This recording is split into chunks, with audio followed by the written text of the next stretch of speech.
at the higher education, we have been attracting the top talent from across the country as well. What we see is now the things are shaping very differently from the industry perspective, the demands.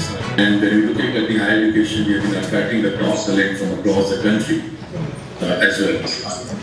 What we see is now the things are shaping very differently from the industry perspective, the demands.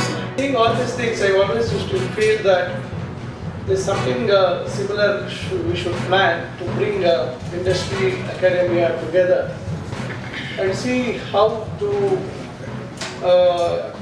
education system through a framework which can better equip the education institutions as well as the industry to understand the way forward and the SOPs which are required to impart more skilling in higher education. The discussions and collaborations emerging from this process. Our second PUC ಹೋಗಿ competitive.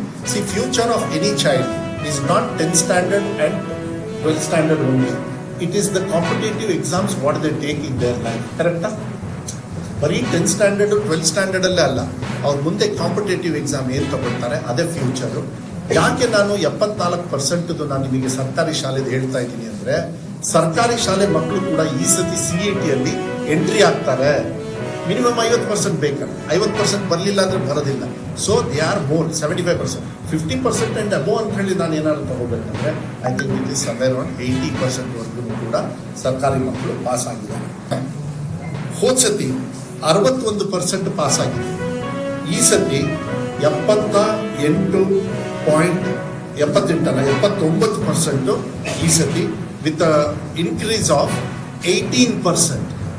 ನೋಡಿ, 18% they have shown improvement of Kalyana Karnataka ಭಾಗ. ಅದೇ ನಾನ್ ಕಲ್ಯಾಣ ಕರ್ನಾಟಕ ಭಾಗ obviously Udupi ಈ ಕಡೆ ಎಲ್ಲ ನೀವೆಲ್ಲರೂ ಕೂಡ already they are on the higher level. ಮೈಸೂರಲ್ಲಿ ಚೆನ್ನಾಗಿದೆ, ಬೇರೆ ಬೇರೆ ಕಡೆಗೆಲ್ಲ ಇದೆ. ದೇ ಹ್ಯಾವ್ ಇನ್ಕ್ರೀಸ್ಡ್ ಟು 87.99 ಅಂದರೆ 88% ಉಳುಕಿ ಕರ್ನಾಟಕ ಭಾಗ ಅಚೀವ್ ಮಾಡಿದ್ದಾರೆ. ಇನ್ಕ್ರೀಸ್ ಆಫ್ 11% ಅಂದರೆ ಹೋದ ಸತಿ 76% ಅಲ್ಲಿದ್ದರು, ಈ ಸತಿ 88% ಇದ್ದಾರೆ.